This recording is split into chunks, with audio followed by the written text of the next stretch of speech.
नमस्कार प्यारे बच्चों, मैथ्स विद पीके में आप सभी का स्वागत है। प्यारे बच्चों, डिटर्मिनेंट सारणिक का पार्ट 1 हमने कंप्लीट कर लिया था। अब पार्ट 2 हम यहाँ पर देखने वाले हैं इस वीडियो में। और प्रॉपर्टीज ऑफ डिटर्मिनेंट हम देखेंगे, सारणी के गुणधर्म देखेंगे यहाँ पर, जो सबसे ज़्यादा मोस्ट है, इंपॉर्टेंट है, यहीं से क्वेश्चन आता है। और क्वेश्चन में ये प्रॉपर्टीज ही काम में आती हैं, यूँ समझ लीजिए, ठीक है ना। और दूसरा पॉइंट हम देखेंगे यहाँ पर, प्रोडक्ट ऑफ डिटर्मिनेंट, सारणिकों का गुणा। दो सारणिकों को हम कैसे मल्टीप्लाई कर सकते हैं, कौन कौन से मेथड्स है। और लास्ट में हम देखेंगे मैट्रिक्स और डिटर्मिनेंट में क्या डिफरेंस है, अवयव और सारणिक में अंतर हम देखने वाले हैं यहाँ पर। और बहुत सारी ऐसी बातें लास्ट में आप लोगों को पता चलेंगी जो बहुत ही खास होंगी मैट्रिक्स और डिटर्मिनेंट की दृष्टि से। ठीक है जी, तो चैनल को सब्सक्राइब कर लेना और वीडियो अगर आपको अच्छा लगे लाइक करें, शेयर करें। और पार्ट 1 नहीं देखा है तो ऊपर के निशान पर क्लिक करें। टेलीग्राम में आप लोगों को जाना है, मैथ्स विद पीके सर्च करना है, ज्वाइन करना है चैनल और ग्रुप। आप लोगों के फायदे की बात बता रहा हूँ। ठीक है जी, करते हैं स्टार्ट, लेट्स बिगिन। तो देखिए, सारणी के गुणधर्म, प्रॉपर्टीज ऑफ डिटर्मिनेंट्स, ये पूरे चैप्टर में यही मोस्ट है। तो सबसे पहले हम नंबर फर्स्ट की बात करते हैं। यहाँ पर नंबर फर्स्ट प्रॉपर्टी क्या कहती है कि यदि किसी सारणिक में, कोई भी सारणिक हो, किसी सारणिक में किसी भी क्रम की हो, यदि किसी सारणिक में पंक्तियों को स्तंभों में चेंज कर दें और स्तंभों को पंक्तियों में, है ना, पंक्तियों को स्तंभों में या स्तंभों को पंक्तियों में, या स्तंभों को पंक्तियों में बदल दें, तो सारणिक के मान में कोई परिवर्तन, कोई चेंज नहीं होगा। तो डिटर्मिनेंट जो है उसकी वैल्यू में कोई चेंज नहीं होने वाला, कोई चेंज, परिवर्तन नहीं होगा। क्यों नहीं होगा वो भी देखने वाले हैं।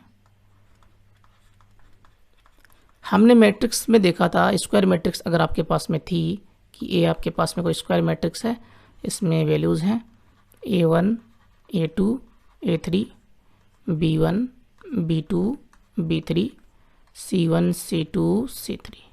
ठीक है जी, हम मैट्रिक्स में पंक्तियों को स्तंभों में और स्तंभों को पंक्तियों में, यानी कि रोज और कॉलम्स को हमें इंटरचेंज करते हैं, तब आपको पता है क्या मिलता है, वहाँ पर हमें ट्रांसपोज मिलता है इसका, है ना। आप लोगों को याद होना चाहिए ए का ट्रांसपोज। तो ए का ट्रांसपोज हम यहाँ पर लेंगे तो क्या होगा, पहली पंक्ति को पहला स्तंभ बना देते हैं, तो A1, B1, C1, दूसरी पंक्ति को दूसरा स्तंभ A2, B2, C2, और इसी तरह से A3, B3, C3। ये ए का ट्रांसपोज है, परिवर्त अवयव इसको हम बोलते हैं, है ना।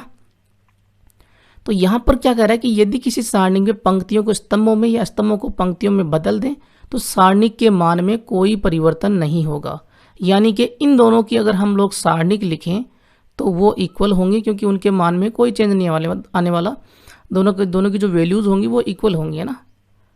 अर्थात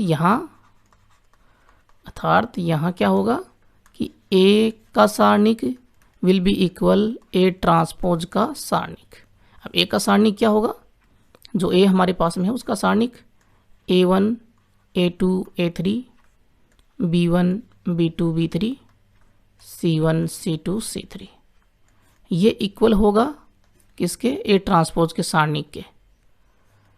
तो A1, A2, A3, B1, B2, B3, C1, C2, C3 क्यों इक्वल होगा, क्योंकि सारणी का मतलब सीधा सा मतलब है वैल्यू से, और दोनों की वैल्यूज जो होंगी वो क्या होंगी, इक्वल होंगी।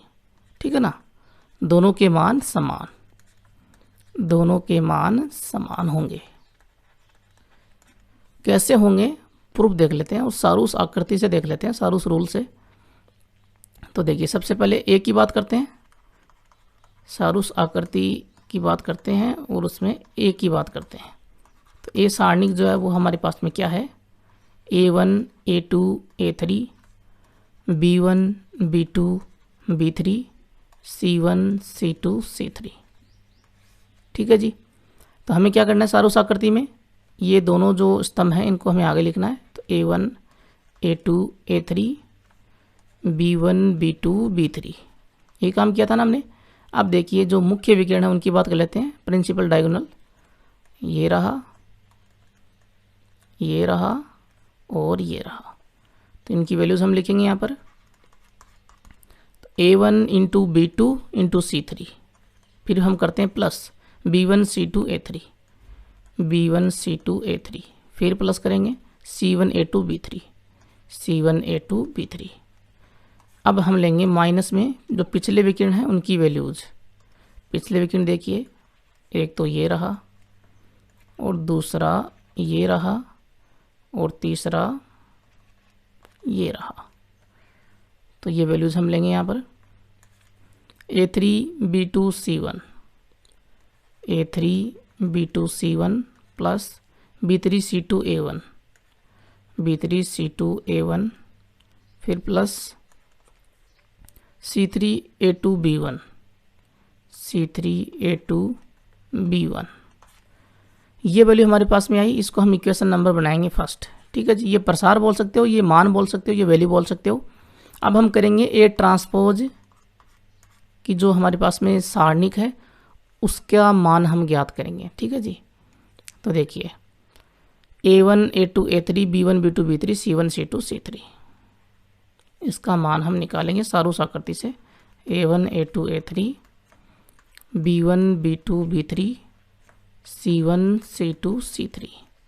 यहाँ पर जो आपको पता है कि ए की पंक्तियाँ स्तंभों में और स्तंभ जो वो पंक्तियों में कन्वर्ट हो चुके हैं क्योंकि ये ट्रांसपोज है। तो इसकी वैल्यू अगर ये बराबर आएगी इक्वेशन फर्स्ट के तब ये प्रूव हो जाएगा, होगा कि नहीं होगा। तो यहाँ पर सारूस आकृति से पहला स्तंभ और दूसरा स्तंभ दोबारा लिखेंगे। तो A1 B1 C1 A2 B2 C2, A2 B2 C2। यहाँ पर देखिए मुख्य विकिरणों की बात करें तो ये रहे। ठीक है जी, और पिछले विकिरणों की बात करें तो पिछले विकिरण ये रहे C2 B3 A1 C3 B1 A2। तो ये वैल्यूज़ हम लिखेंगे। तो ए ट्रांसपोज की जो सारणिक होगी उसका मान क्या आएगा यहाँ पर, माफ कीजिए।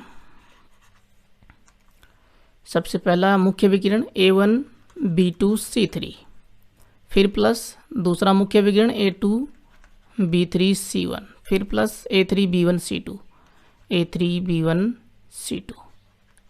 ठीक है जी, अब करेंगे हम माइनस और पिछले विकिरण देख लेते हैं। C1 B2 A3, C1 B2 A3, फिर plus C2 B3 A1, C2 B3 A1, फिर प्लस और C3 B1 A2, C3 B1 A2। ये हमारे पास में आ गई इक्वेशन नंबर 2। इक्वेशन फर्स्ट और सेकंड का मिलान कीजिए क्या इक्वल आ रहे हैं। देखिए A1 B2 C3 A1 B2 C3 B1 C2 A3 B1 C2 A3 multiply में आगे पीछे हो सकते हैं, कोई दिक्कत है नहीं। और तीसरा यहाँ पर आ रहा है C1 A2 B3, तो C1 A2 B3 इक्वल आ रहा है जी, फिर माइनस।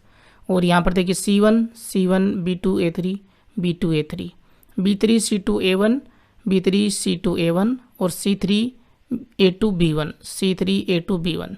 तो इक्वेशन फर्स्ट और सेकंड जो वो इक्वल है, equation first is equal to equation second. ठीक है जी, और इक्वल है तो इसका मतलब हुआ कि ए का सारणिक जो है वो इक्वल होगा ए ट्रांसपोज के सारणिक के, और यही प्रॉपर्टी है बस। ठीक है ना। अब देखिए प्रॉपर्टी नंबर 2, यदि किसी सारणिक की दो पंक्तियों या दो स्तंभों को आपस में हम बदल दें, दो स्तंभों को परस्पर बदल दें। परस्पर बदलने का मतलब है इंटरचेंज कर दें। जैसे हम बोलते हैं ना कि तुम मेरी जगह आ जाओ, मैं तुम्हारी जगह आ जाता हूँ, बिल्कुल उसी तरह से जैसे हम पहले स्तंभ को दूसरे स्तंभ की जगह चेंज कर दें, दूसरे स्तंभ को पहले स्तंभ की जगह। इसी तरह से ये बात पंक्तियों के ऊपर भी लागू होगी। तीसरे स्तंभ को पहले स्तंभ की जगह भी लेकर आ सकते हैं। ठीक है जी, बदल दें तो क्या होगा, ऐसी कंडीशन में जो सारणिक होती है उसके संख्यात्मक मान का चिन्ह बदलता है केवल, और कुछ नहीं होता। तो सारणिक के संख्यात्मक मान का चिन्ह बदल जाता है। प्लस का है तो माइनस हो जाएगा, माइनस में है तो प्लस में हो जाएगा। ठीक है जी।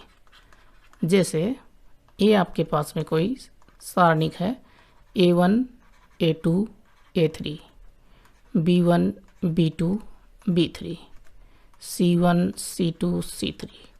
यहाँ पर जो हम चेंज करेंगे पंक्तियों और स्तंभों को, उनके लिए जो यहाँ पर पंक्ति है उसको हम कैपिटल R से दर्शाएंगे।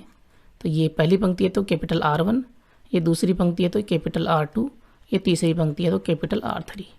कॉलम्स की बात करें तो कॉलम्स को हम कैपिटल C से दर्शाएंगे। तो ये पहला कॉलम है तो कैपिटल C1, ये कैपिटल C2, ये कैपिटल C3। ठीक है जी। ये स्मॉल C1 C2 ये अलग है, ठीक है ना, ये अवयव हैं सारणी के अंदर के।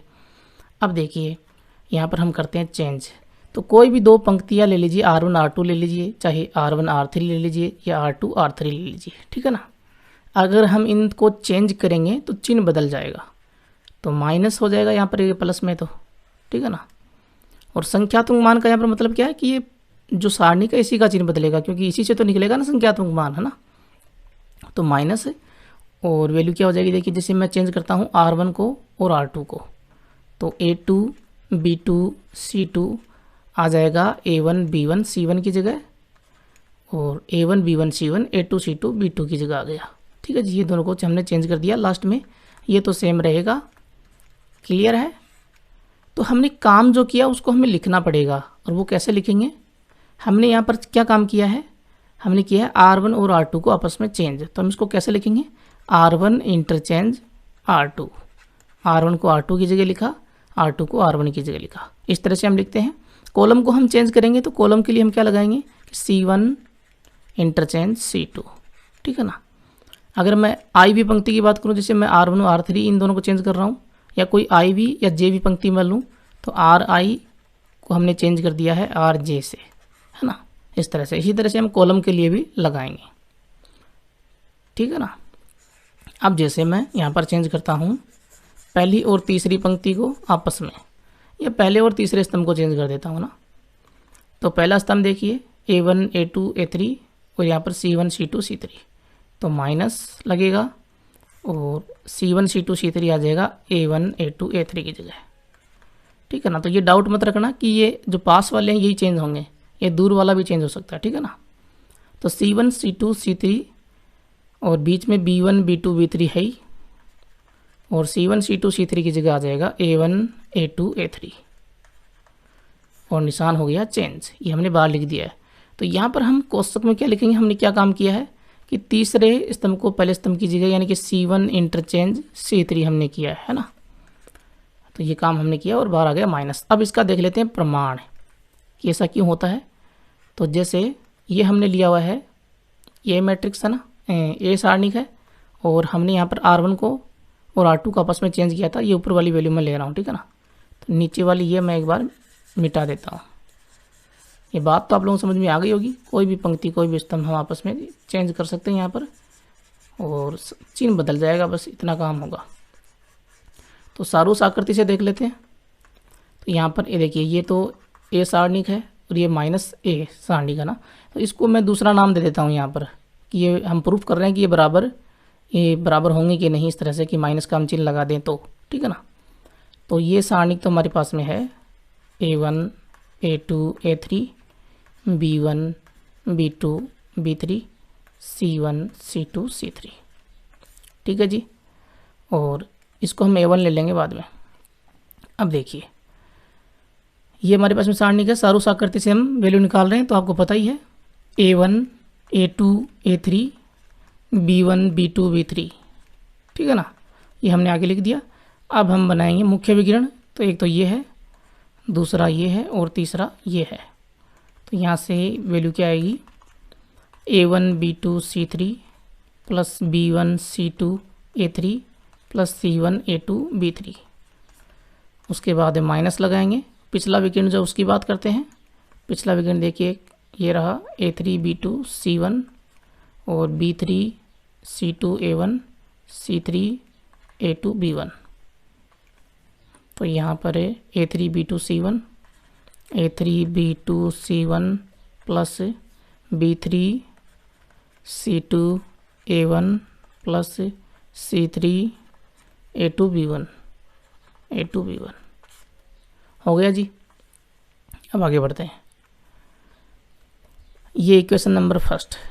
अब हम ले लेते हैं A1, ये दूसरी हम ले रहे हैं यहाँ पर सारणिक, कौन सी वाली, जो हमने चेंज किया हुआ यहाँ पर R1 और R2 को, ये वाली। तो A2 B2 C2 A1 B1 C1 A3 B3 C3, यही है ना वो जो हमने चेंज किया हुआ है, यही है। तो यहाँ पर हम लिखेंगे A2 B2 A1 B1, ये दोनों स्तंभ लिख रहे हैं आगे, और A3 B3। सारूस आकृति देख लेते हैं। तो यहाँ पर ये मुख्य विकिरण है, ये वाला भी और ये वाला भी। तो वैल्यू क्या हो जाएगी यहाँ पर A1 सारणी की, देखिए A2 B1 C3 A2 B1 C3 B2 C1 A3 B2 C1 A3 और C2 A1 B3 C2 A1 B3। क्या काम कर रहे हैं आप लोगों को पता होना चाहिए, ऐसे आप लोग देखते जा रहे हो ना। हम यहाँ पर क्या कर रहे हैं कि A और A1 जो है ये दोनों ऋणात्मक रूप से आपस में बराबर हैं, कि A सारणिक is equal to minus A1 सारणिक, है ना। A सारणिक ये है और माइनस A1 सारणिक ये है, इन दोनों को हम बराबर कर रहे हैं कि ऐसा क्यों होता है। ये तो हमने ऊपर तो लिखा ही है, प्रूफ नहीं दिया है ना, हम यहाँ पर प्रूफ दे रहे हैं इसका। तो अब देखिए जो पिछला विकिरण है वो ये वाला है, ये और ये, ठीक है ना। तो यहाँ पर A3 B1 C2 A3 B1 C2 B3 C1 A2 plus B3 C1 A2 और C3 A1 B2 C3 A1 B2, ये इक्वेशन नंबर हो गई 2। इक्वेशन फर्स्ट और सेकंड को ध्यान से देखिए, जो वैल्यू यहाँ आ रही है वो यहाँ है और जो यहाँ आ रही है वो यहाँ है। देखिए A1 B2 C3 A1 B2 C3, है ना। फिर B1 C2 A3 B1 C2 A3 C1 A2 B3 C1 A2 B3। इसका मतलब ये तो नेगेटिव है, ये पॉजिटिव है, तो ये उल्टा आ रहा है ना।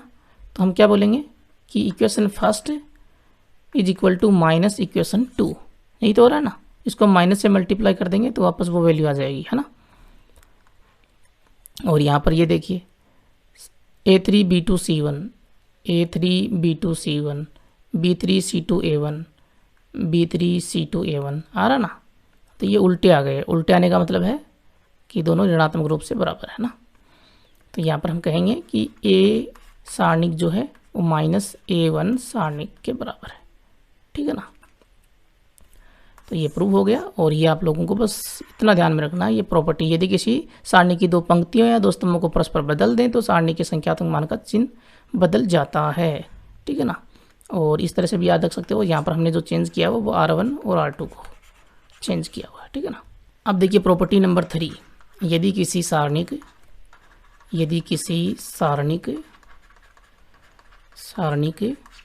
की दो पंक्तियाँ या दो स्तंभ समान हो, सर्वसम हो, आइडेंटिकल हो, है ना। आइडेंटिकल का मतलब बिल्कुल एक जैसे, सर्वसम हो, तो उस सारणी का मान हमेशा क्या होगा, 0 होगा।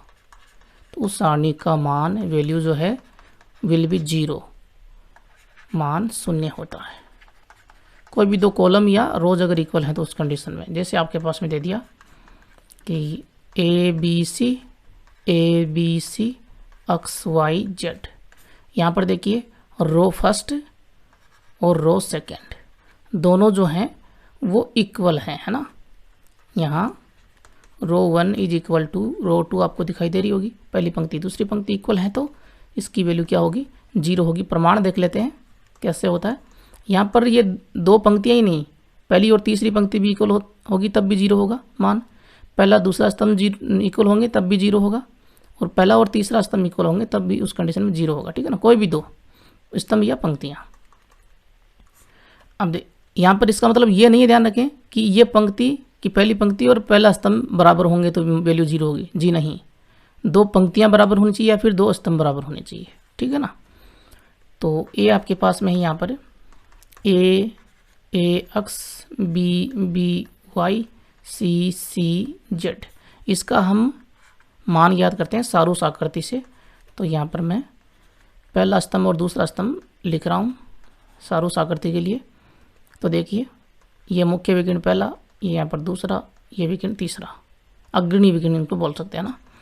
तो वैल्यू क्या आएगी, a b z b C x c a y, फिर माइनस, अब पिछले जो विकिरण उनकी बात करते हैं तो x b c y c a z a b, x b c y c a और जेड ए बी। ठीक है जी। अब यहाँ पर देखिए कि ए बी जेड है प्लस बी सी एक्स है प्लस सी ए वाई है। मैं यहाँ पर जो ए बी जेड है, ये देखिए जेड ए बी, इसको ए बी जेड लिख सकता हूँ ना, मल्टीप्लाई में कोई दिक्कत है नहीं। और एक्स बी सी को मैं लिख सकता हूँ b C x, y c a को लिख सकता हूँ सी ए वाई। तो ये देखिए दोनों इक्वल हो गए और बीच में लगा हुआ माइनस, तो वैल्यू क्या होगी, ए सारणी की वैल्यू होगी 0। ठीक है जी। तो ये आप लोग नोट कर लीजिए कि कोई भी दो पंक्ति हो, कोई भी दो स्तंभ हो, अगर समान है तो उस कंडीशन में उस सारणी का मान 0 होगा हमेशा। ठीक है ना। जैसे आपको क्वेश्चन दे दिया, और ये कई क्वेश्चंस में काम आएंगे, बहुत सारे क्वेश्चन आएंगे आपके सामने। जैसे मान लीजिए दे दिया कि ए सारणी के इक्वल टू, और यहाँ पर दे दिया 2 2 1 और 1 2 2, और उसके बाद में दे दिया आपको, यहाँ पर तो इक्वल नहीं हो रहा ना कुछ भी, एक सेकेंड, यहाँ पर मैं यूँ ले रहा हूँ 1 और यहाँ पर मैं ले रहा हूँ 3 3 4। ये देखिए यहाँ पर क्या इक्वल हो रहा है, देखिए पंक्तियों को देखिए, पंक्तियाँ तो इक्वल नहीं है। स्तंभों को देखिए, स्तंभ जो वो इक्वल आ रहे हैं ना, पहला और दूसरा स्तंभ, फर्स्ट कॉलम और सेकंड कॉलम दोनों इक्वल हैं, तो इसका मान क्या होगा, 0 होगा, 2 1 3 2 1 3। ठीक है ना। इस तरह से आपको क्वेश्चन में पता चल जाएगा।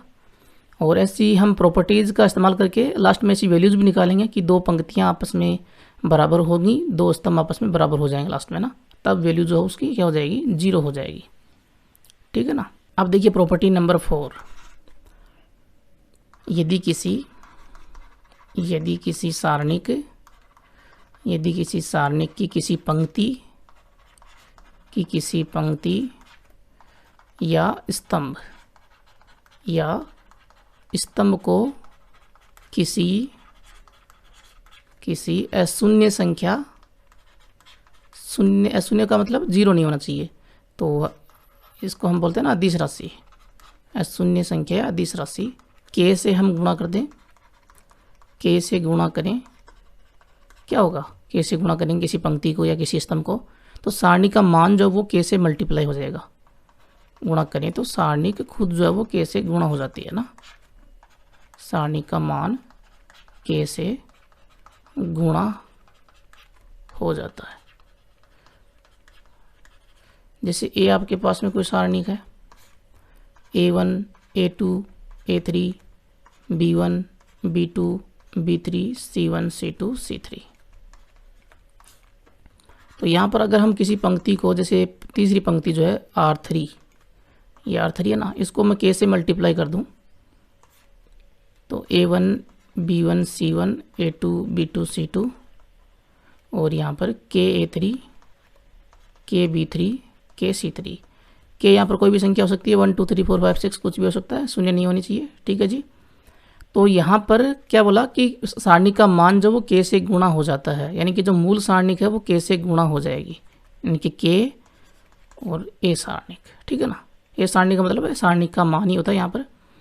ए इसका हम उल्टा ले लेना कि किसी सारणी को हम के से मल्टीप्लाई करें या किसी संख्या से हम मल्टीप्लाई करें तो केवल और केवल उसकी एक पंक्ति मल्टीप्लाई होगी या फिर एक स्तंभ मल्टीप्लाई होगा। जैसे हमने देखा था मैट्रिक्स में क्या था, मैट्रिक्स में के से हम मल्टीप्लाई किया था हमने अदिश राशि से, तो हमने देखा था कि सारे अवयव मल्टीप्लाई हुए थे ना। हमने 2 से गुणा किया तो सारे अवयव 2 से गुणा हो गए थे, 3 से किया तो 3 से सारे अवयव गुणा हो गए थे। लेकिन यहाँ पर ऐसा नहीं है, यहाँ पर सिर्फ और सिर्फ एक पंक्ति या एक स्तंभ गुणा होगा। क्यों? क्योंकि हम एक पंक्ति और एक स्तंभ के संदर्भ में हम क्या कर सकते हैं, मान ज्ञात कर सकते हैं यहाँ पर सारणिक में ना। तो वो मल्टीप्लाई होगा तो पूरी सारणी की मल्टीप्लाई हो गई। जैसे देखिए एग्जाम्पल ले लेते हैं, जैसे आपको यूँ दे दिया कि ए सारणिक है, मैंने लिखा 1 2 3 4 5 6 7 8 9, ये हमारे पास में सारणिक है। इसको मैं मल्टीप्लाई करता हूँ 2 से, 2 से मैं मल्टीप्लाई कर रहा हूँ तो क्या होगा, मैं यहाँ पर सारे अवयवों से 2 से मल्टीप्लाई नहीं कर पाऊँगा, मैं केवल एक पंक्ति या एक स्तंभ को 2 से मल्टीप्लाई कर सकता हूँ, ठीक है ना।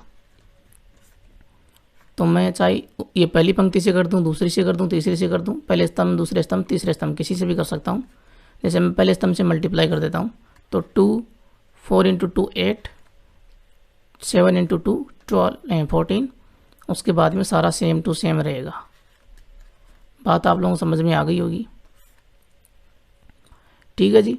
और वैल्यू आप लोग निकालना चाहते हो निकाल सकते हो, यही होने वाला है। अब मैं प्रमाण बता देता हूँ, उससे आप लोग वैल्यू निकाल पाओगे, ठीक है ना। जैसे ए आपके पास में प्रमाण दे देता हूँ, यहाँ पर ए आपके पास में कोई सारणिक है और वो हमारे पास में है A1 A2 A3 B1 B2 B3 C1 C2 C3, और हमने इसको K से मल्टीप्लाई किया कोई भी एक पंक्ति है स्तंभ को, तो एक नई मैट्रिक्स हमारी सारणिक हमारे पास में आ गई। जैसे पहले स्तंभ को किया सपोज कीजिए तो KA1 KA2 KA3 हो गया ना, और B1 B2 B3 C1 C2 C3 ये सारे इक्वल रहेंगे। तो अब मैं सारूस आकृति से इन दोनों का मान याद करता हूँ, तो ए सारणी का मान क्या आएगा, देखिए A1 A2 A3 B1 B2 B3 C1 C2 C3, और इसके आगे लिखूँगा मैं A1 A2 A3 B1 B2 B3। तो यहाँ पर मुख्य विकर्ण देखिए ये रहा, ये है और ये है, ठीक है ना। तो A1 B2 C3, उसके बाद में B1 C2 A3 B1 C2 A3 plus C1 A2 B3 C1 A2 B3, फिर माइनस यहाँ से क्या वैल्यू आएगी, पिछले विकर्ण से देखिए ये हमारे पास में पिछले विकर्ण के मान हैं, मल्टीप्लाई कर देते हैं। A3 B2 C1 A3 B2 C1 plus B3 C2 A1 B3 C2 A1 plus C3 A2 B1 C3 A2 B1, ठीक है जी। ये इक्वेशन फर्स्ट हमने बना ली। अब यहाँ पर A1 का सारणिक जो वो देखिए उसकी वैल्यू हम निकालते हैं। पहले स्तंभ को हमने मल्टीप्लाई किया हुआ कैसे, है ना। तो यहाँ पर देखिए KA1 KA2 KA3 बाकी सारा सेम टू सेम है, C1 C2 C3। तो यहाँ पर ये दोनों स्तंभ मैं आगे लिखूँगा सारूस रूल से, हम सॉल्यूशन कर रहे हैं इसका। तो यहाँ पर देखिए जो अग्रणी विकिरण है, मुख्य विकिरण है, उनकी बात कर लेते हैं, यही है जी। तो वैल्यू क्या हो जाएगी, KA1 B2 C3 plus B1 C2 KA3 B1 C2 KA3, उसके बाद में C1 KA2 C1 KA2 B3। ये तो अग्रणी विकिरण हो गए। पिछले विकिरणों की बात करें तो ये हमारे पास में पिछले विकिरण होंगे, है ना। तो ये वैल्यू भी लिख लेते हैं। तो माइनस में KA3 B2 C1 फिर plus B3 C2 A1 B3 C2 और KA1, है ना। फिर plus C3 KA2 B1 C3 KA2 B1। इन सभी में देखिए K जो वो आ रहा है कॉमन, मैं कॉमन ले लेता हूँ। यहाँ पर मैंने K कॉमन लिया तो अंदर बचेगा A1 B2 C3 plus B1 C2 A3 plus C1 A2 B3। यहाँ पर भी K कॉमन आ रहा है, मैंने K कॉमन लिया तो A3 B2 C1 plus B3 C2 A1 plus C3 A2 B1, ये वैल्यू बचेगी, ठीक है जी। इन दोनों में भी K कॉमन आया तो क्या बचेगा, यहाँ पर देखिए A1 B2 C3 plus B1 C2 A3 plus C1 A2 B3 minus यहाँ पर A3 B2 C1 plus B3 C2 A1 और प्लस C3 A2 B1। ठीक है जी। अब ध्यान से देखिए इक्वेशन फर्स्ट में जो वैल्यू है A1 B2 C3 plus B1 C2 A3, A1 B2 C3 plus B1 C2 A3, ये दोनों वैल्यू जो वो सेम टू सेम है ना। ये वैल्यू अंदर वाली जो same to same equation first की वैल्यू है जो अंदर आपके पास में बड़े कोष्ठक के अंदर आ रही है, और ये वैल्यू किसकी है, ये वैल्यू है सारणिक ए की। सारणिक ए की वैल्यू है ना, ये उसका प्रसार है। तो यहाँ पर लिखेंगे ये ए सारणिक हो गई। तो A1 सारणिक के बराबर में के ए सारणिक आया, ठीक है ना। और A1 सारणी क्या थी, किसी एक स्तंभ से हमने मल्टीप्लाई किया था, तो ये हो गया ना प्रूफ, ठीक है ना। तो बड़े काम की प्रॉपर्टी है, क्योंकि यहाँ पर देखिए कई बार इस तरह से आप लोगों से पूछ लिया जाता है कि किसी एक सारणी को हम प्रत्येक अवयव को मल्टीप्लाई करें, किसी जैसे के संख्या से मल्टीप्लाई कर रहे हैं ना, तब क्या होगा, किस तरह से पूछा जाता है। देखिए नोट कर लेना इसको। जैसे कोई सारणी का ए, उसके प्रत्येक अवयव से हम मल्टीप्लाई करना चाहते हैं, A1 A2 A3 B1 B2 B3 C1 C2 C3, तृतीय क्रम की सारणी है। प्रत्येक अवयव को के से या किसी संख्या से मल्टीप्लाई करना चाहते हैं, प्रत्येक अवयव को, तब क्या होगा। तो देखिए एक पंक्ति से मल्टीप्लाई करते हैं ना, तो के एक बार मल्टीप्लाई होता है, फिर दूसरी से करेंगे तो 2 बार हो जाएगा, तीसरी से करेंगे तो 3 बार हो जाएगा, है ना। तो यहाँ पर 3 बार हमें मल्टीप्लाई करना पड़ेगा, यानी कि के इंटू के 3 बार मल्टीप्लाई करेंगे ना, तब जाके ये सारे अवयव जो वो मल्टीप्लाई होंगे। पहली बार हमने मल्टीप्लाई किया तो एक पंक्ति से हुआ, है ना, तो के। फिर दोबारा हमने मल्टीप्लाई किया तो दूसरी पंक्ति से होगा, ठीक है ना। और तीसरी बार हमने मल्टीप्लाई किया तो तीसरी पंक्ति से हो जाएगा। बात आप लोगों को समझ में आ गई होगी, है ना। तो यहाँ पर पूरी सारणी से हमें मल्टीप्लाई करना है प्रत्येक अवयव से, तो के का क्यूब मल्टीप्लाई करना पड़ेगा, ठीक है ना। उसके बाद में ये तो तृतीय क्रम की सारणी की थी, है ना। द्वितीय क्रम की सारणी हो तो क्या करेंगे, जैसे आपके पास में ए बराबर दिया है A1 A2 B1 B2। अब इसके प्रत्येक अवयव को मल्टीप्लाई करना चाहते हैं, तो हम क्या करेंगे, देखिए जो जितने क्रम की है ना उतना स्क्वायर हो जाएगा के का, ठीक है ना। ये द्वितीय क्रम की है तो 2 पंक्तियाँ ना, 2 पंक्तियाँ तो 2 बार के से मल्टीप्लाई करेंगे, ठीक है ना। अब के कुछ भी हो सकता है, कोई भी संख्या हो सकती है। तो के A1 के B1 के A2 के B2, पहली बार किया तो पहली पंक्ति, दूसरी बार किया तो दूसरी पंक्ति, और ये हो जाएगा के स्क्वायर ए, ठीक है ना। इस तरह से एक क्रम की होगी तो केवल एक बार, 2 क्रम की होगी तो के स्क्वायर, तीसरे क्रम की होगी तो के क्यूब, चौथे क्रम की होगी तो के की पावर 4। बात आप लोगों को समझ में आ गई होगी, है ना। तो याद रखें, यदि किसी सारणी की किसी पंक्ति या स्तंभ को किसी अशून्य संख्या के से गुणा करें तो सारणी का मान के से गुणा हो जाता है, या फिर इसका उल्टा कि किसी सारणी को हम के से गुणा करें तो उसकी सिर्फ और सिर्फ एक पंक्ति या एक स्तंभ के से गुणा होगा। क्लियर है। अब देखिए प्रॉपर्टी नंबर 5, यदि किसी सारणिक में किसी एक पंक्ति या स्तंभ का प्रत्येक अवयव, कोई एक कॉलम या रो, उसका प्रत्येक अवयव, एवरी एलिमेंट है ना, प्रत्येक अवयव जो है वो 2 या 2 से अधिक संख्याओं का योग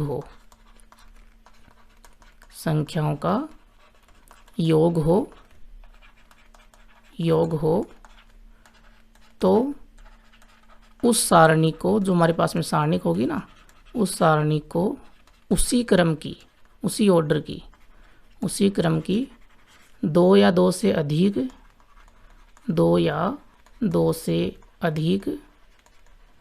सारणिकों के योग के रूप में लिख सकते हैं,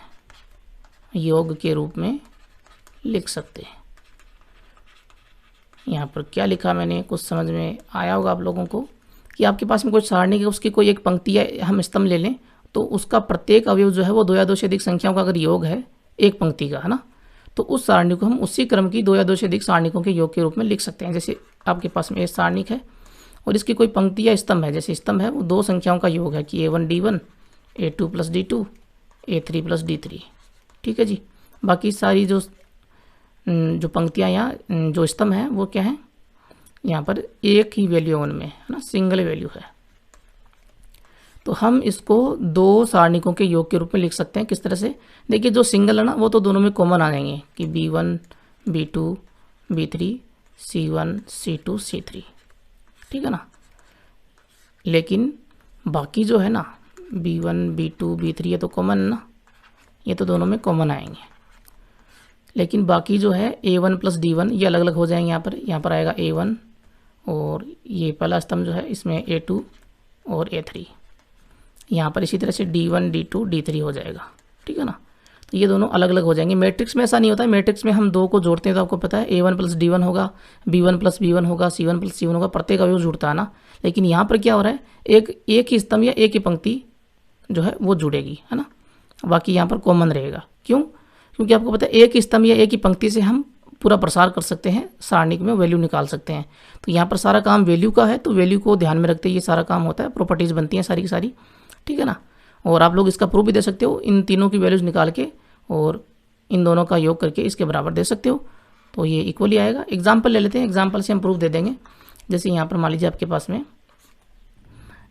7 मैंने लिया, 2 मैंने लिया, 8 मैंने लिया, 3। अब ये हमारे पास में कोई सारणिक है 2 गुणा 2 क्रम की। तो हम क्या करते हैं, ये जो 7 है इसके हम टुकड़े कर देते हैं 7 और 8 के पहले स्तंभ के ना। तो हम इसको यूँ ले लेते हैं कि 3 प्लस 4, 8 को मैंने ले लिया 5 प्लस 3 2 3। तो अब हम क्या कर सकते हैं, 3 और ये 5 और 2 3 ये तो कॉमन रहेगा, है ना, और प्लस 4 3 ये स्तंभ अलग अलग हो जाएंगे। 2 3 कॉमन है, ये 2 3, यानी कि पहला स्तंभ जो है उसके 2 टुकड़े हो गए और दूसरा स्तंभ दोनों में सेम टू सेम रहेगा।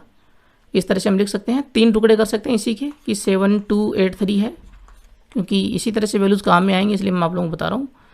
तो 7 को मैं लिख सकता हूँ 1 प्लस 2 3 हो गया, प्लस 4 7 हो गया। उसके बाद में 8 को मैं लिख सकता हूँ 2 प्लस 3 5 हो गया, प्लस 3 8 हो गया, और 2 3 यहाँ पर है। अब ये किसी भी तरह से आप लोग लिख सकते हो, है ना, जैसे 3 प्लस 4 है, 5 प्लस 3 है ना, तो आप इसको उल्टा भी ले सकते हो, 4 प्लस 3 3 प्लस 5 इस तरह से भी ले सकते हो, आगे पीछे कर सकते हो, कोई दिक्कत नहीं। 3 के नीचे 3 ले सकते हो, 4 के नीचे 5 ले सकते हो, कोई दिक्कत नहीं होगी, ठीक है ना। वैल्यूज़ है वो दोनों की यहाँ पर जोड़ेंगे तो इक्वल आएगी इसके। तो यहाँ पर वैल्यू क्या हो जाएगी, देखिए 3 सारणिक बनेंगे हमारे पास में। ये दूसरा स्तंभ तो तीनों में कॉमन आएगा, तो 1 2 पहले मैं ये स्तंभ ले लेता हूँ, 2 3 प्लस में 2 3 और फिर प्लस में मैं ले लेता हूँ यहाँ पर 4 3, ठीक है जी। और ये 2 3 जो है ये दोनों में कॉमन है, तीनों में कॉमन है। इस तरह से हम लिख सकते हैं, ठीक है ना। और मैट्रिक्स में ऐसा बिल्कुल नहीं होता है, ये आप लोगों को पता होना चाहिए। बस ये छोटी सी प्रॉपर्टी है और कुछ है नहीं इसमें। अब देखिए प्रॉपर्टी नंबर 6 सबसे ज़्यादा इम्पोर्टेंट प्रॉपर्टी है, जो एग्ज़ाम में क्वेश्चन आएगा उसमें ये प्रॉपर्टी डेफिनेटली काम में आने वाली है, ठीक है ना। 3 नंबर का क्वेश्चन जो आएगा, यदि किसी, ध्यान से देखना इसको, यदि किसी सारणिक की किसी पंक्ति या फिर स्तंभ भी हो सकता है ना, तो पंक्ति या स्तंभ, रो या कॉलम के प्रत्येक अवयव में किसी दूसरी पंक्ति या स्तंभ, यदि किसी सारणी की किसी पंक्ति या स्तंभ के प्रत्येक अवयव में किसी दूसरी पंक्ति या स्तंभ के संगत अवयवों को किसी एक ही राशि से गुणा करके जोड़ें या घटाएं तो सारणी का मान नहीं बदलता। सारणी का मान कभी भी नहीं बदलता, ध्यान रखें, मान नहीं बदलता है। अब ये इतना बड़ा स्टेटमेंट है, क्या कह रहा है देखिए, यदि किसी सारणी की किसी पंक्ति या स्तंभ के प्रत्येक अवयव में, ठीक है जी, यहाँ पर कोमा लगा दीजिए कि कोई सारणी है उसकी पंक्ति के प्रत्येक अवयव में, जैसे हम पंक्ति ले रहे हैं ना, तो कोई दूसरी पंक्ति आपके पास में है, उसके अवयवों को आप एक ही संख्या से मल्टीप्लाई कर दीजिए, उसके बाद में ये पहली वाली पंक्ति में जोड़ दीजिए, घटा दीजिए, तो सारणी के मान में कोई चेंज नहीं आएगा। जैसे आपके पास में एक सारणी है कि A1 A2 A3 B1 B2 B3 C1 C2 C3, ठीक है जी। अब मैं क्या कर रहा हूँ, मैंने जैसे पंक्ति ले ली, रोज़ को, ये रोज़ है देखिए R1 R2 R3 है ना, मैंने कोई पंक्ति ले ली A1 B1 C1 और इसमें मैं जोड़ना चाह रहा हूँ A3 B3 C3, तो आप लोग सीधा जोड़ सकते हो, तीसरी पंक्ति को किसी संख्या से मल्टीप्लाई करके जोड़ सकते हो, तीसरी पंक्ति को किसी संख्या से मल्टीप्लाई करके घटा सकते हो, सीधा घटा सकते हो, या फिर तीसरी पंक्ति को किसी संख्या से मल्टीप्लाई करके जोड़ के और दूसरी पंक्ति को भी किसी संख्या से मल्टीप्लाई करके उसमें जोड़ सकते हो, है ना। यानी कि सारी वैल्यूज जो होंगी वो इक्वल होंगी। जैसे मैं पहला काम करूं कि ये पहली पंक्ति है, तो इसमें मैं यहाँ पर जोड़ दूं तीसरी पंक्ति, जोड़ दी मैंने B1, तो जोड़ेंगे तो संगत अवयव जुड़ते जाएंगे ना, A1 प्लस A3, फिर B1 प्लस B3 और C1 प्लस C3, और फिर सारा सेम टू सेम रहेगा, ठीक है ना, A3 B3 C3, तो कोई फर्क नहीं पड़ेगा सारणी में, ठीक है ना।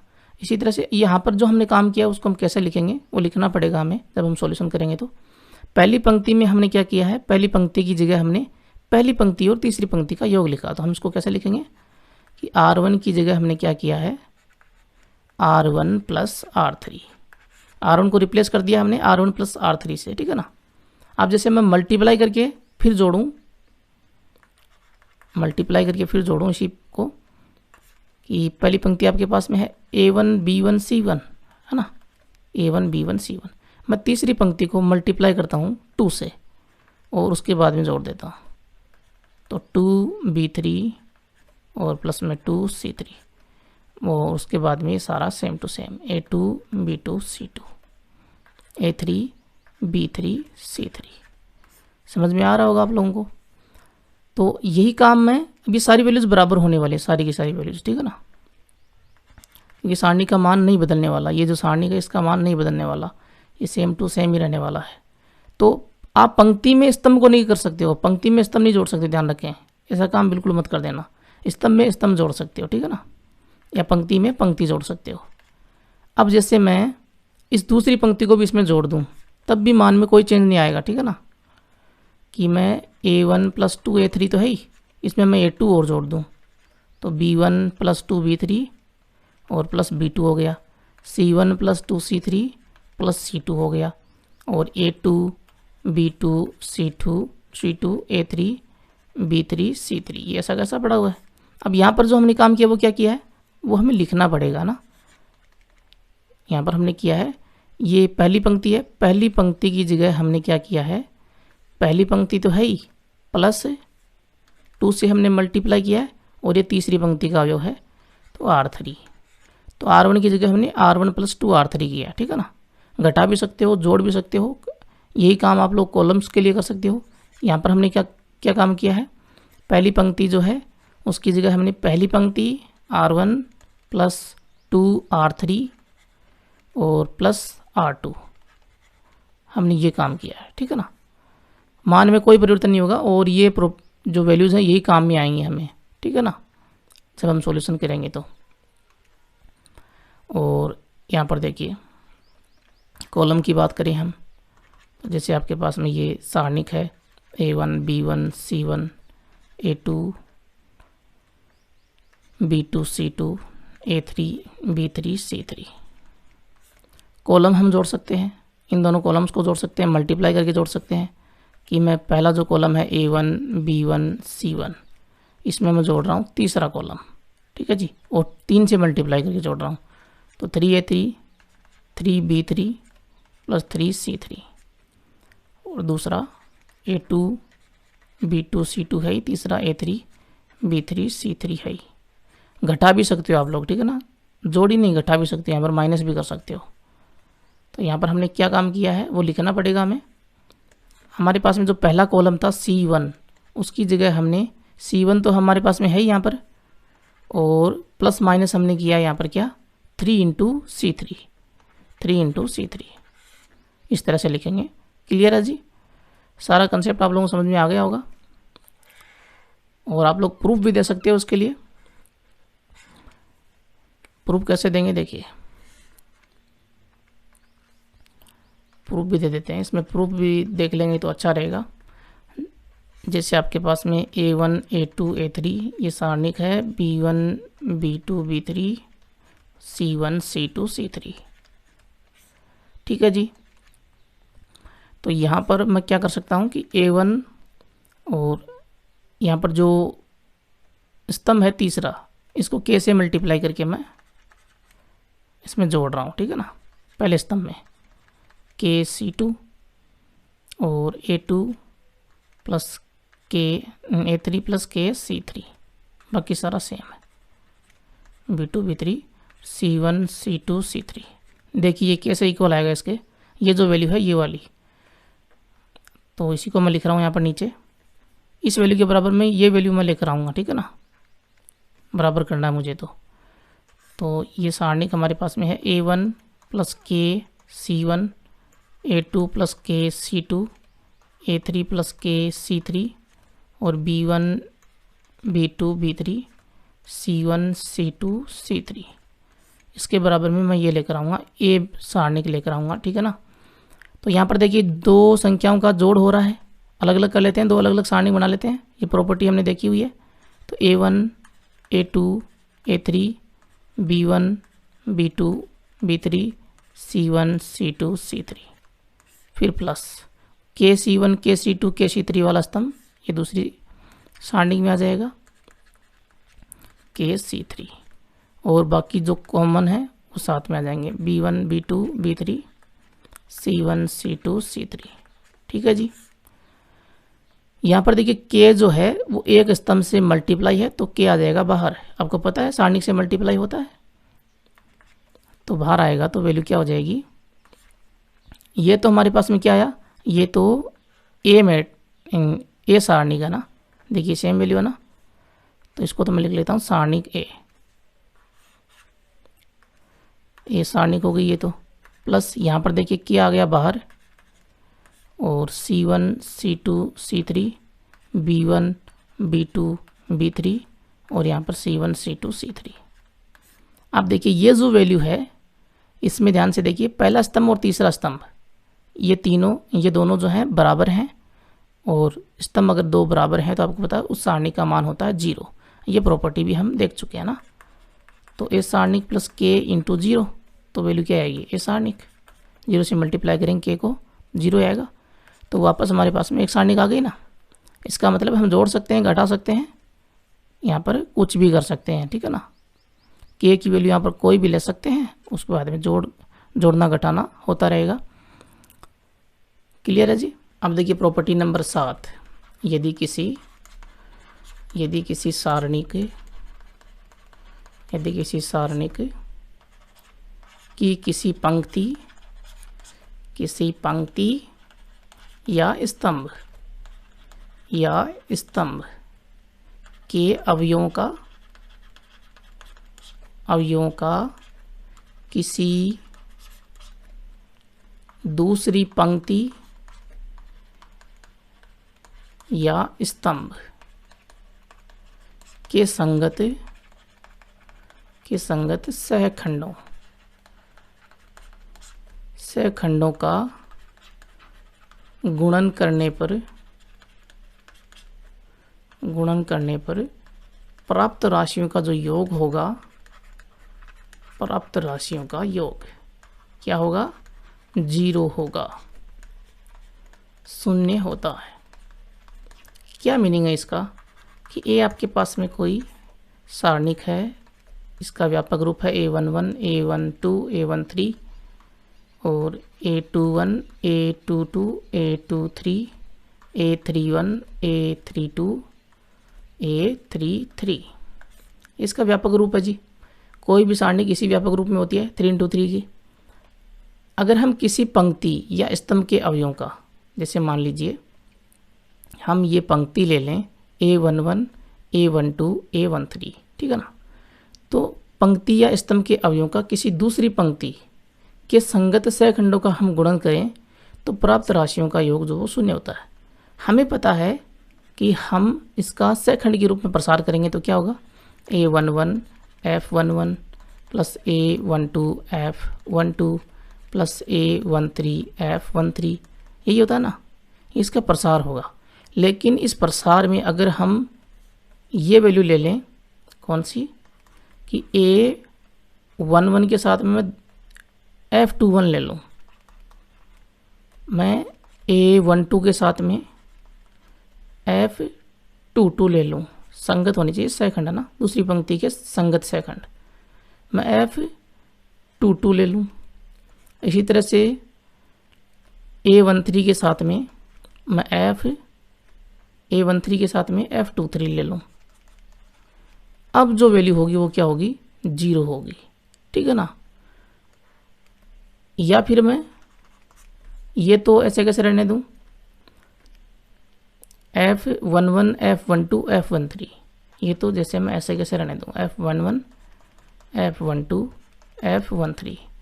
अब इनके साथ में F11 जो वो A11 का सेकंड है, इसके साथ में मैं A21 ले लूँ, A21, F12 A12 का है सेकंड, इसके साथ में A22 ले लूँ मैं,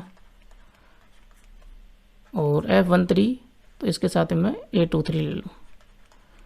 अब जो वैल्यू होगी वो भी यहाँ पर 0 होगी, क्योंकि ये दूसरी पंक्ति हमारे पास में आ गई, A21 A22 A23, देखिए A21 A22 A23, और पंक्ति दूसरी है लेकिन सेकंड जो वो पहली पंक्ति के हैं, तो यहाँ पर भी वैल्यू क्या होगी, 0 होगी। इसी तरह से आप स्तंभों में भी ले सकते हो, ठीक है ना, कि A11 है और इसके साथ में मैं ले लूँ F12, फिर प्लस A21 है, पहला स्तंभ ले रहा हूँ ना, यहाँ पर पहला स्तंभ ले रहा हूँ, तो A21 है और F22 मैंने ले लिया यहाँ पर, प्लस A31 और F32 ले लिया, तो यहाँ पर भी वैल्यू क्या होगी, 0 होगी। तो पहले स्तंभ के साथ में आप लोग तीसरे स्तंभ के सेकंड ले सकते हो, दूसरे स्तंभ के सेकंड ले सकते हो। तो जैसे ही चेंज हुआ ना ये कि पहली पंक्ति से दूसरी पंक्ति में सेकंड आए, तो वैल्यू वहाँ पर 0 होनी ही होनी है। अब ऐसा क्यों होता है आप लोगों को जानने की आवश्यकता तो नहीं है, लेकिन फिर भी मैं आप लोगों को बता देता हूँ। देखिए ये प्रसार जो है, ये वाला प्रसार कब आएगा इसको समझते हैं। ये वाला प्रूफ दे रहा हूँ आप लोगों को, ठीक है ना, कि 0 कैसे होगा। A11 F21 plus A12 F22 plus A13 F23 is equal to 0। अब ये प्रसार कब बनेगा, कौन सी डिटर्मिनेंट का बनेगा वो हमें देखना है, ठीक है ना। ये वाला प्रसार देखिए, ये वाला प्रसार जो है वो इस डिटर्मिनेंट का बनेगा, कौन सी का, कि A11 A12 A13 A11 A12 A13 A31 A32 A33 कैसे बनेगा। देखिए जैसे मैं लेता हूँ दूसरी वाली पंक्ति, ठीक है ना, ये वाली पंक्ति में लेता हूँ A11 A12 A13, तो मैंने लिया A11 A12 A13 ले लिया जी। अब इसके सेकंड क्या होंगे, ये A11 है, ये A12 है, ये A13 है, लेकिन यहाँ पर ये दूसरी पंक्ति का पहला अवयव है, तो ये F21 होगा, है ना। इसके साथ में ये दूसरी पंक्ति का दूसरा अवयव है, तो यहाँ पर F22 होगा। ये दूसरी पंक्ति का तीसरा अवयव है, तो F23 होगा। हमने किया क्या यहाँ पर, अब देखिए हमने यहाँ पर देखिए पहली पंक्ति और दूसरी पंक्ति को इक्वल लिया है, और आपको पता है दो पंक्तियाँ जैसे इक्वल होंगी तो उसकी वैल्यू क्या होगी, जीरो हो गई, ठीक है ना। तो यहाँ पर ये वैल्यू जीरो इसलिए होती है। इसी तरह से आप किसी भी जो दूसरे हमने लिया ना स्तंभ के रूप में या पंक्तियों के रूप में, उनमें भी यही बात लागू हो जाएगी। बात आप लोगों को समझ में आ गई होगी। आगे बढ़ते हैं। तो देखिए प्रॉपर्टी नंबर 8, यदि किसी सारणिक में कोई पंक्ति या स्तंभ का प्रत्येक अवयव शून्य है, तो उस कंडीशन में उसका मान भी शून्य ही होगा, तब सारणी का मान शून्य होगा। तब सारणी का मान क्या होगा? शून्य। एकदम सिंपल सी प्रॉपर्टी है, इसमें कुछ भी नहीं है। ये आपके पास में कोई सारणिक है A1 B1 C1, यहाँ पर ये मान लीजिए 0 0 0 है, और A3 B3 C3, A2 B2 C2 जो है वो सारे 0 है ना। तो उस कंडीशन में सारणी का मान जो है वो क्या होगा? 0 होगा, ठीक है ना। कैसे होगा? जैसे दूसरी पंक्ति के संदर्भ में हम करेंगे यहाँ पर प्रसार, तो हम लिखेंगे 0 0 0। यहाँ पर क्या होता है? माइनस प्लस माइनस, तो माइनस प्लस माइनस, ठीक है ना। दूसरी पंक्ति में यहाँ पर माइनस होता है, यहाँ प्लस, यहाँ माइनस, ये हमने ले लिया। अब 0 से मल्टीप्लाई करेंगे तो रिजल्ट क्या आएगा? 0 तो आएगा ना। इनकी उप सारणी से हम मल्टीप्लाई करेंगे तो क्या हुआ? रिजल्ट तो 0 ही आने वाला है, क्योंकि 0 से मल्टीप्लाई कर रहे हैं हम, ठीक है ना। तो इसका मान होगा 0। आप कोई भी स्तंभ ले सकते हो कि स्तंभ के तीनों अवयव 0 हैं, कोई भी पंक्ति के तीनों अवयव 0 हैं, तो उस कंडीशन में सारणी का मान 0 ही होना है। क्लियर है जी। अब देखिए प्रॉपर्टी नंबर 9, हमने मैट्रिक्स में त्रिभुजाकार अवयव पढ़ा हुआ है, ऊपरी त्रिभुजाकार, निम्न त्रिभुजाकार, तो स्क्वायर मैट्रिक्स होती है। तो त्रिभुजाकार अवयव का हम सारणिक लिख सकते हैं। तो त्रिभुजाकार अवयव के सारणी का जो मान होगा वो हम बड़े आसानी से निकाल सकते हैं। करना क्या होगा? उसके मुख्य विकर्ण के अवयवों का गुणन, उसके मुख्य विकर्ण के अवयवों का गुणन हमें करना होगा, ठीक है ना। अवयवों का गुणन होता है। जैसे आपके पास में कोई सारणिक है त्रिभुजाकार अवयव का 1 0 2 3, ठीक है जी। तो हमें पता है सारणी का मान कैसे निकालेंगे? 1 × 2 -3 × 0, और 3 × 0 क्या होगा? ये तो 0 होगा, बचा गया 1 × 2। 1 × 2 क्या होगा? 1 और 2 आपको पता है मुख्य विकर्ण है ना। तो मुख्य विकर्ण के अवयवों को हमें बस मल्टीप्लाई करना है। ये काम हमें किस में करना है? ये हमारे पास में निम्न त्रिभुजाकार अवयव था ना, उसका सारणिक है। नीचे त्रिभुज बन रहा ना, ऐसे मैं ऊपर वाला लूँ तो 1 2 3 0, तो इसमें भी वही होगा। देखिए 1 × 3 -0 × 2, और 0 × 2 ये हो गया 0, तो 1 × 3 बचेगा, मान आएगा 3, यहाँ पर आया 2, ठीक है ना। तो मुख्य विकर्ण के अवयव यहाँ पर मल्टीप्लाई हो रहे हैं। मैं 3 वाली लेता हूँ यहाँ पर। देखिए जैसे मैं लूँ निम्न त्रिभुजाकार लूँ, नीचे त्रिभुज बनाना हमें, तो 1 2 3 मैंने ले लिया, और यहाँ पर ले लिया 4 5, और यहाँ पर ले लिया फिर से 1, तो बाकी सारे होंगे 0। नीचे की तरफ त्रिभुज बन रहा है, ठीक है जी। अब इसकी वैल्यू हम निकालेंगे। तो देखिए मैं ये ऊपर वाली पहली पंक्ति ले लेता हूँ ना इसके संदर्भ में, तो प्लस यहाँ माइनस, यहाँ प्लस, ऐसे आएगा ना। तो 1 0 0, और यहाँ पर माइनस, यहाँ पर प्लस। अब 1 की उप सारणिक लिखूँगा मैं, और वो क्या होगी? 2 3 1 0 1 0। बाकी यहाँ पर ये 0 है, इनसे मल्टीप्लाई करेंगे उप सारणिक को, तो वो मान तो 0 ही आएंगे, ठीक है ना। इनसे जैसे मैं, ये हो गया पहली पंक्ति का दूसरा अवयव A1 2, और ये A1 3, तो ये वैल्यू तो 0 0 ही होंगी। अब यहाँ से वैल्यू देखें तो क्या आएगी? 1 × 2 × 3 -1 × 0, और 1 × 0 जो है वो 0 हो जाएगा। बचा क्या? 1 × 2 × 3, और 1 × 2 × 3 का मतलब है मुख्य विकर्ण के अवयवों का गुणन, ठीक है ना। तो यहाँ पर भी वही बात साबित हो रही है। इसी तरह से हम अपर पे ले सकते हैं, अपर ट्रायंगुलर मैट्रिक्स की सारणिक हम ले सकते हैं, ठीक है ना। वहाँ पर भी यही कंडीशन लागू होगी। अब देखिए प्रॉपर्टी नंबर 10, इकाई आयु होता है। तो इकाई आयु का जो सारणिक होता है, इकाई आयु के सारणिक का मान क्या होगा? 1 होगा हमेशा। सारणी का मान 1 होता है। जैसे आपके पास में इकाई अवयव है उसकी सारणिक है, अब ये किसी भी क्रम का यहाँ पर हो, क्या फ़र्क पड़ेगा, वैल्यूज होगी वो क्या होगी, ये देखिए ये हमारे पास में इकाई अवयव है उसका सारणिक है ना, और सारणिक है तो इसका मान क्या होगा 1। क्यों? क्योंकि देखिए ये हम त्रिभुजाकार अवयव में हमने देखा था कि नीचे वैल्यूज़ थी ऊपर 0 थी, तभी हमारे पास में क्या आया था, मुख्य विकर्ण के अवयवों का मल्टीप्लाई। तो यहाँ पर भी यही हो जाएगा मुख्य विकर्ण के, क्योंकि ऊपर की तरफ हम देखें तो ऊपर 0 है तो नीचे त्रिभुजाकार अवयव बनेगा, नीचे की तरफ देखें तो नीचे भी 0 है तो ऊपर त्रिभुजाकार अवयव बनेगा। तो दोनों कंडीशन में बात लागू हो रही है त्रिभुजाकार अवयव वाली प्रॉपर्टी की। तो यहाँ पर मुख्य विकर्ण के जो अवयव हैं उनका मल्टीप्लिकेशन ही होगा, और वो 1 × 1 × 1 क्या होगा 1, ठीक है ना। अब देखिए प्रॉपर्टी नंबर 11 की बात करते हैं। यदि किसी सारणिक में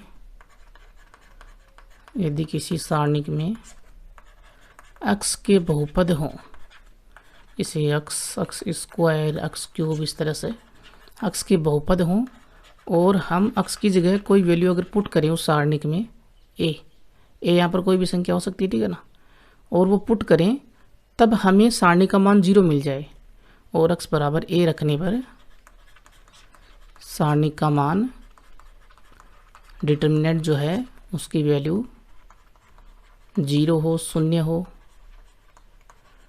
तब उस कंडीशन में तब यहाँ पर a को लेकर आएंगे x की तरफ तो क्या बनेगा x माइनस a, तब x माइनस a जो है सारणी के मान का एक गुणनखंड होगा, तब x माइनस a सारणी के मान का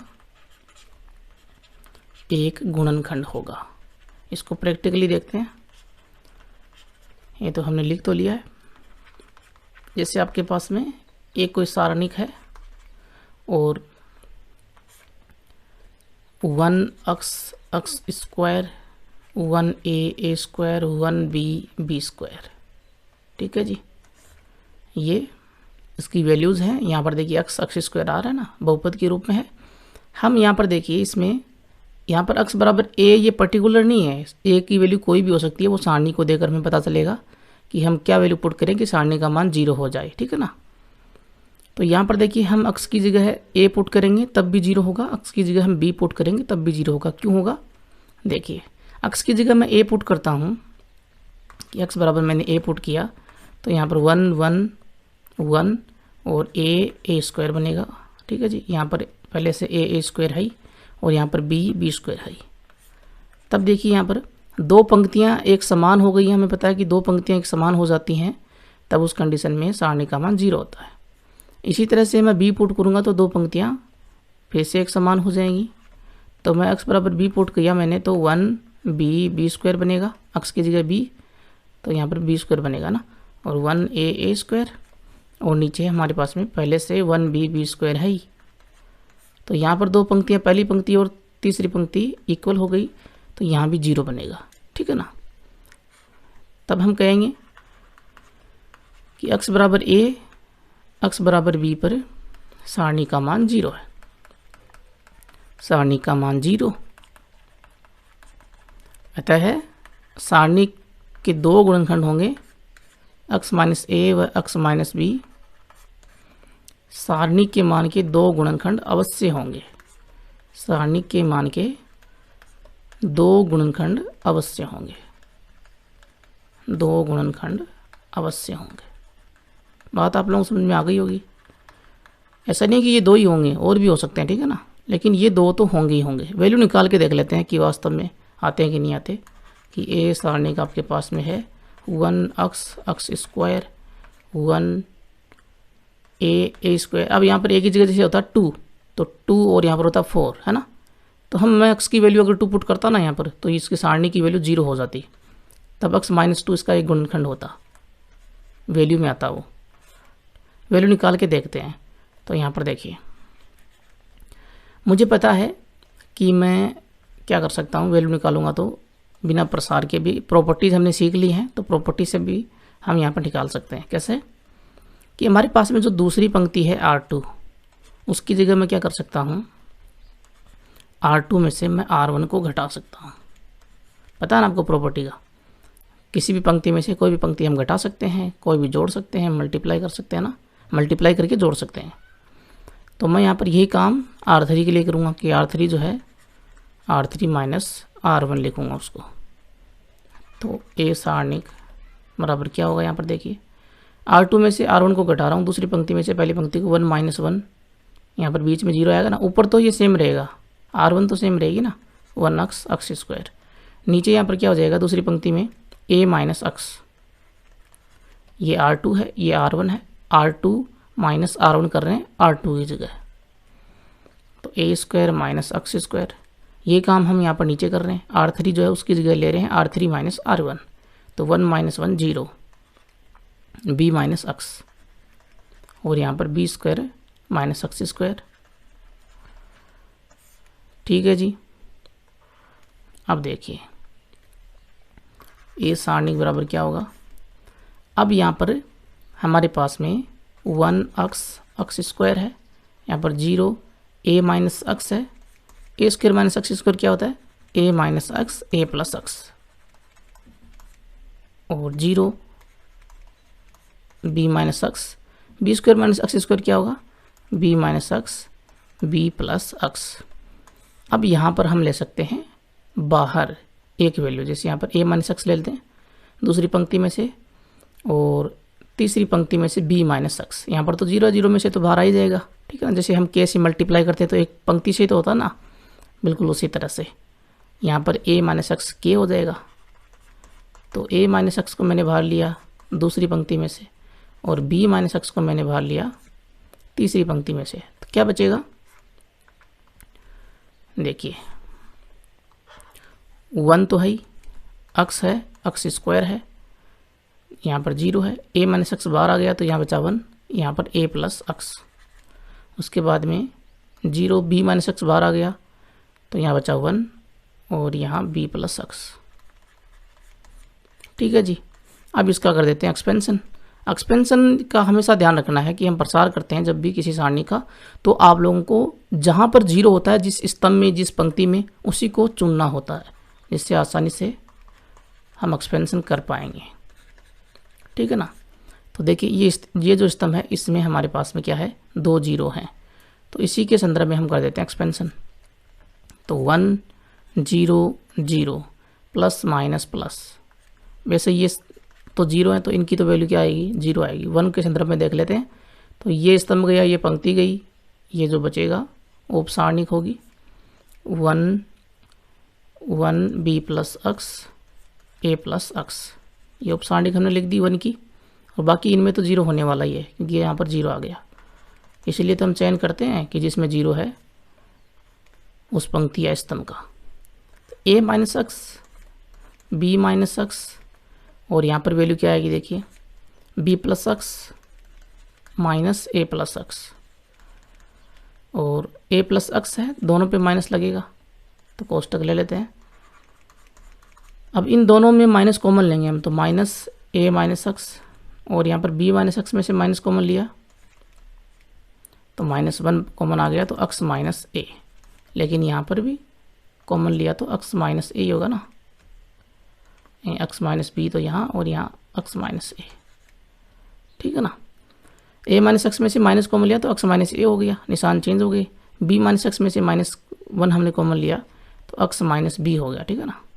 उसके बाद में यहाँ पर वैल्यू क्या होगी, b प्लस x, माइनस को अंदर मल्टीप्लाई किया, माइनस a माइनस x, यहाँ पर ये कट जाएगा, b माइनस a बचेगा, और ये माइनस माइनस मल्टीप्लाई हो गया, +1 हो गया, तो x minus a x minus b b minus a, ये इसकी वैल्यू होगी।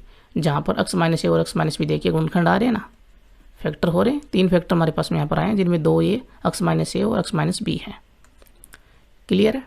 अब देखिए सारणिकों का गुणनफल हम देखते हैं, 2 सारणिकों को हम कैसे मल्टीप्लाई करेंगे। How to get product of 2 determinants. ठीक है जी। तो इसका प्रोडक्ट निकालेंगे।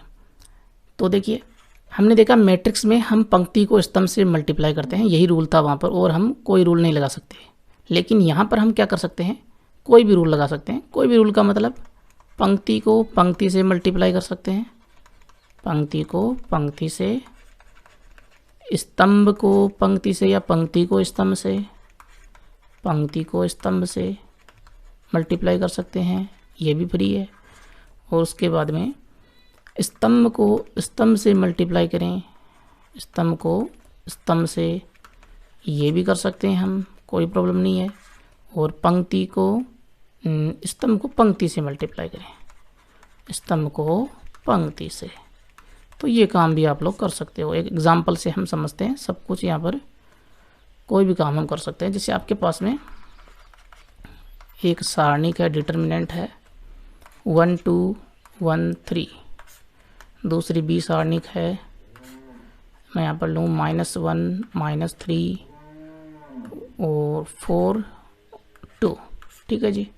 इन दोनों को हम मल्टीप्लाई करना चाहते हैं, तो देखिएगा ए सारणिक इंटू बी सारणिक हम यहाँ पर करना चाहते हैं। तो सबसे पहले पंक्ति को पंक्ति से मल्टीप्लाई करने, रो टू रो है ना, R टू R, मैं यहाँ पर R टू R ले रहा हूँ, यानी कि पंक्ति को पंक्ति से। तो देखिए कैसे करेंगे, पहली पंक्ति को हम पहली पंक्ति से मल्टीप्लाई कर देंगे। तो 1 को -1 से मल्टीप्लाई किया, -1। अब रूल वही रहेगा, संगत अवयव मल्टीप्लाई करते हैं हम, जैसे हमने मैट्रिक्स में किया हुआ, बिल्कुल रूल तो वही रहेगा ना। लेकिन यहाँ पर कुछ चीज़ें ओपन की गई हैं कि आप किसी भी पंक्ति को स्तंभ से, पंक्ति को पंक्ति से, स्तंभ को स्तंभ से, यहाँ पर कोई भी नियम लगा सकते हो। तो 1 को -1 से हमने मल्टीप्लाई कर दिया, -1। अब अगला काम ये रहेगा कि हम 1 को -3 से मल्टीप्लाई नहीं कर सकते, हम 2 को -3 से मल्टीप्लाई करेंगे, तो -6 और वो इसमें जोड़ देंगे, ठीक है ना, जो काम हमने मैट्रिक्स में किया हुआ है। इसी तरह से दूसरी पंक्ति से करेंगे तो यहाँ पर दूसरा अवयव आएगा। तो 1 को 4 से किया तो 4, 2 को 2 से किया तो ये भी 4। दूसरी पंक्ति पे आएंगे तो यहाँ पर दूसरा अवयव आएगा, दूसरी पंक्ति का पहला अवयव है ना। तो 1 को -1 से किया तो -1, और 1 को अब हम -3 से मल्टीप्लाई नहीं कर सकते, तो 3 को -3 से करेंगे तो -9। इसी तरह से दूसरी पंक्ति से करते हैं, दूसरी पंक्ति को मल्टीप्लाई, 1 को 4 से मल्टीप्लाई किया 4, 3 को 2 से मल्टीप्लाई किया 6। यहाँ पर खास बात यही ध्यान में रखनी है कि 1 को दोबारा मल्टीप्लाई मत कर देना, कि 1 को हमने -1 से मल्टीप्लाई किया तो -1 आया, फिर हमने 1 को -3 से मल्टीप्लाई कर दिया, कि पहली पंक्ति को और यहाँ पर भी पहली पंक्ति को, दोनों को आपस में मल्टीप्लाई हम कर रहे हैं। ये काम बिल्कुल भी मत कर देना, संगत अवयव मल्टीप्लाई करने हैं, कौन सा अवयव कहाँ पर है, उसकी पोजीशन क्या है, उसी हिसाब से मल्टीप्लाई होंगे, ठीक है ना। वैल्यू क्या आएगी देखिए यहाँ पर, -7 8 -10 +10। यहाँ से हम मान निकालेंगे, मान ही तो है सबसे ज़्यादा मोस्ट, तो -7 × 10 और माइनस हम लगाते हैं, यहाँ पर पहले से एक -10 के ऊपर है और इंटू में 8, रिजल्ट आएगा देखिए -70 माइनस प्लस और ये हो गया 80, तो बचेगा 10। अब हम मल्टीप्लाई करते हैं R2C, पंक्ति को कॉलम से है ना, स्तंभ से, R2C मल्टीप्लाई करते हैं। देखिए क्या रिजल्ट आता है, पहली पंक्ति को पहले स्तंभ से, पंक्ति को स्तंभ से कर रहे हैं ना, तो ये मैट्रिक्स वाला ही रूल है एकदम। तो 1 को -1 से किया -1, उसके बाद में 2 को हम 4 से मल्टीप्लाई करेंगे तो 8 होगा, और वो दोनों जोड़ देंगे ना।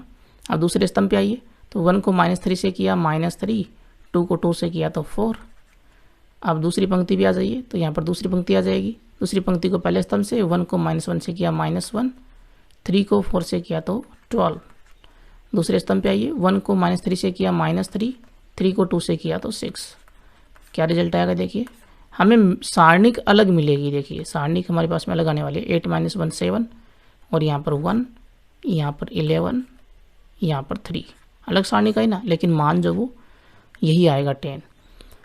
7 × 3 कितना हुआ 21, -11 × 1 11, 21 में से 11 गया 10 बचेगा। इसी तरह से हम मल्टीप्लाई कर सकते हैं column two column, column two column, यानी कि स्तंभ को स्तंभ से। तो ए सारणिक इंटू बी सारणिक, देखिए कॉलम टू कॉलम कैसे करेंगे, ध्यान रखना यहाँ पर, पहले स्तंभ को हम पहले स्तंभ से मल्टीप्लाई करेंगे तो पहला अवयव आएगा, ठीक है ना। तो 1 को -1 से मल्टीप्लाई किया -1, उसके बाद में इस 1 को, पहला स्तंभ है ना, इस 1 को 4 से मल्टीप्लाई करेंगे, तो मल्टीप्लाई किया तो 4। ठीक है जी। दूसरे स्तंभ से करेंगे ना पहले स्तंभ को मल्टीप्लाई, तो यहाँ पर पहले स्तंभ का दूसरा अवयव आएगा, पहली पंक्ति नहीं आएगी, ध्यान रखें। ठीक है ना। तो पहले स्तंभ को हम दूसरे स्तंभ से मल्टीप्लाई करेंगे, तो 1 को -3 से किया तो -3, और 1 को 2 से मल्टीप्लाई किया तो 2। आगे बढ़ते दूसरे स्तंभ पे आएंगे तो यहाँ पर भी दूसरा स्तंभ चालू हो जाएगा। तो 2 को -1 से किया -2, 3 को 4 से किया 12, और यहाँ पर दूसरे स्तंभ से करेंगे 2 को -3 से किया तो -6, 3 को 2 से मल्टीप्लाई किया तो यहाँ पर 6 हो गया। क्या रिजल्ट आया देखिए, रिजल्ट हमारे पास में आएगा 3, 10, यहाँ पर -1, यहाँ पर 0 हो गया। तो 3 × 0 -1 × 10, 3 × 0 0 हो गया, माइनस माइनस प्लस हो गया, और ये हो गया 10। तो वैल्यू हमारे पास में क्या आई, 10 आई। लास्ट में आंसर जो वो मान में कोई चेंज नहीं होगा। ठीक है ना, किसी भी तरह से आप लोग मल्टीप्लाई कर लीजिए, लास्ट में यही रिजल्ट हमारे पास में आ रहा है। ठीक है ना। अब यहाँ पर दूसरी बात, आप लोग मल्टीप्लाई जो वो अलग अलग क्रम की जो हमारे पास में सारणी होती हैं उनको भी कर सकते हो।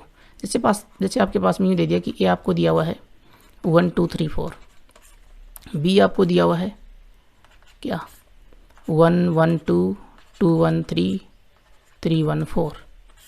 ये 2 × 2 क्रम की सारणी है, ये 3 × 3 क्रम की सारणी है। इन दोनों को मल्टीप्लाई आप लोग कर सकते हो। तो यहाँ पर मल्टीप्लाई करने का रूल क्या होगा कि ये जो हमारे पास में डिटर्मिनेंट है सारणी है, इसका भी हम क्रम जो है वो 3/3 का कर लें। कैसे कि ए जो सारणिक है 1 2 3 4, इसको हम कैसे कर सकते हैं, 3 × 3 के मैट्रिक्स कैसे डिटर्मिनेंट कैसे बना सकते हैं, इस तरह से 1 0 0 0 0, फिर ये लिख देंगे 1 2 3 4। ठीक है जी। यहाँ पर 1 रखना है, बाकी ये 0, और उसके बाद में ये हमारे पास में मैट्रिक्स डिटर्मिनेंट है। इस तरह से हम चेंज कर सकते हैं। अब मल्टीप्लाई कर दीजिए, पंक्ति को पंक्ति से कीजिए, पंक्ति को स्तंभ से कीजिए। ठीक है जी, किसी भी तरह से मल्टीप्लाई आप लोग कर सकते हो। तो यहाँ पर ये तो बात मल्टीप्लाई की हो गई। अब हम बात कर लेते हैं जो हमारा लास्ट पॉइंट है ना, आव्यूह और सारणिक में डिफरेंस। आव्यूह व सारणिक में अंतर क्या होता है। तो एक अंतर तो आपको पता है कि आव्यूह जो है, यहाँ पर मैं लिख देता हूँ आव्यूह है, और यहाँ पर सारणिक। ठीक है ना। तो पहला अंतर तो आपको पता ही है, क्या होता है, ये एक व्यवस्था है, यहाँ पर हम मान नहीं ज्ञात कर सकते, है ना। आव्यूह में हम मान नहीं ज्ञात कर सकते, लेकिन सारणिक में हम मान ज्ञात कर सकते हैं। ठीक है जी। उसके बाद में यहाँ पर हम आव्यूह में पंक्तियों को स्तंभ और स्तंभों को पंक्तियों में बदलेंगे तो दूसरी हमारे पास में आव्यूह मिलेगी, पंक्तियों को स्तंभों में, है ना, या स्तंभों को पंक्तियों में, स्तंभों को पंक्तियों में बदलने पर परिवर्त आव्यूह बन जाती है, यानी कि दूसरी आव्यूह बन जाती है। बदलने पर परिवर्त आव्यूह बन जाती है। ठीक है जी, यानी कि दूसरी आव्यूह बन जाएगी।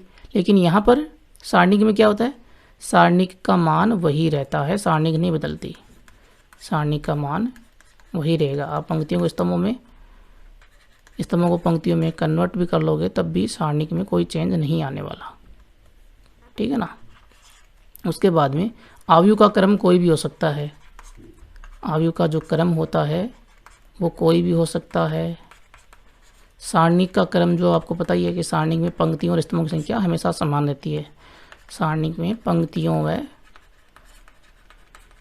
स्तंभों की संख्या हमेशा समान, ठीक है जी, हमेशा समान रहती है। अब यहाँ पर कुछ टिप्स आप लोगों को मैं दे देता हूँ, वो आप लोग नोट कर लीजिए। किस तरह से आप लोगों का जो थ्योरी है ना चैप्टर 4 की, वो कंप्लीट हो चुकी है यहाँ पर। ठीक है ना। अब कुछ टिप्स दे देता हूँ कि उससे हम सॉल्यूशन दे पाएँ क्वेश्चंस का बड़ी आसानी से। तो एक तो आप लोगों को ये ज़रूर ध्यान में रखना है कि जहाँ पर हम कोई सारणिक आपके पास में दी हुई है उसका मान हम ज्ञात करना चाहते हैं, तो जिस पंक्ति में, जिस स्तंभ में शून्य हो, जहाँ शून्य हो ना सारणिक में, जहाँ शून्य हो उसी से हम प्रसार करेंगे, विस्तार करेंगे, उसी से हम मान याद करेंगे। ठीक है जी, ये तो पहली टिप्स हो गई। दूसरी बात, जो गुणधर्म है ना, गुणधर्म, तो कौन सा, ये गुणधर्म सारे आपको याद होनी चाहिए, पता होनी चाहिए। तो एक दो बार ज़रूर देख लें वीडियो को, एक बार में समझ में नहीं आता है तो दोबारा देखें, या फिर उन प्रॉपर्टीज़ को लिख लें किसी पेज में और उनको बार बार देखें, क्योंकि प्रॉपर्टीज से ही सॉल्यूशन हम कर पाएंगे। तो कौन सा गुणधर्म कहाँ काम में आएगा ये आप लोगों को अंदाज़ा हो जाना चाहिए। ठीक है ना, और वो कब होगा, जब आप प्रॉपर्टीज़ को बार बार देखोगे, पढ़ोगे। तो एक टिप्स मेरी आप लोगों को, एक टिप जो वो ये रहेगी। ठीक है ना, बाकी सॉल्यूशन करेंगे हम और बस 3 नंबर पक्के कर लेंगे। तो वीडियो को आप लोगों को करना है लाइक, शेयर और चैनल को करना सब्सक्राइब। पार्ट 1 देखने के लिए आई के निशान पे क्लिक करना है और टेलीग्राम में जाना, मैसेज पी के सर्च करना, ज्वाइन करना है चैनल और group. Thank you so much video देखने के लिए।